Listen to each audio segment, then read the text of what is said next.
Sana, in natural way. Kimi, pinaghandaan na nga ba ang pagkakaroon ng baby?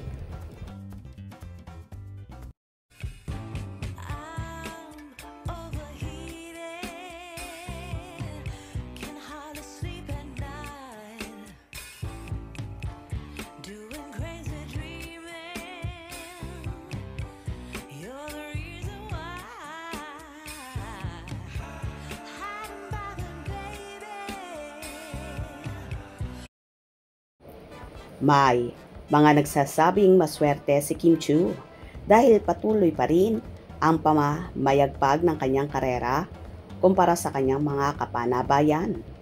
Kung ang iba ay nanahimik na, naglaylo o naging private citizen na lang, siya naman itong walang pahinga dahil hindi nababakante pagdating sa projects. Pero ano itong chika na pinaghahandaan na raw ng actress ang pagkakaroon ng baby? Katunayan, maugong ang alingasngas na nagpapapraise umano ng egg-cell si Kim. Sa ganang amin kung true ito ay tamang desisyon dahil hindi na rin naman bumabata ang TV host sa actress. Sa kanyang edad na 35, natural lang naman na isipin niya ang kanyang kinabukasan habang healthy pa siya. Naibulalas nga ng manager at content creator na si OG Diaz ang usaping ito tungkol sa pagpapreserve nga daw ng dalaga ng egg cells at marami na rin naman daw ang gumagawa nito na ilang celebrities. Katunayan kahit nga daw sina Vina Morales at Heart ibang ilista ay may naka-preserve din daw na egg cells. Kaya hindi na ito bago sa publiko.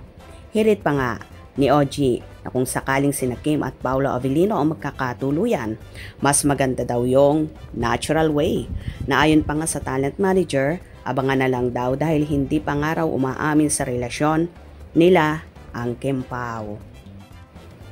But para kay Papa O, okay na rin yung pagpa-preserve para in case na hindi nga sila ni Paolo ang magkatuluyan ay may nakaredy ng egg cells ang dalaga.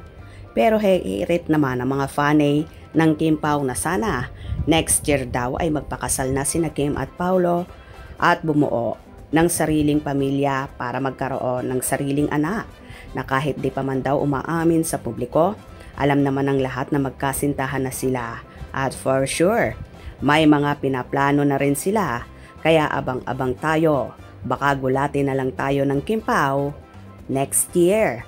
Gusto nyo ba yon? Hope you enjoyed. Please subscribe for more info.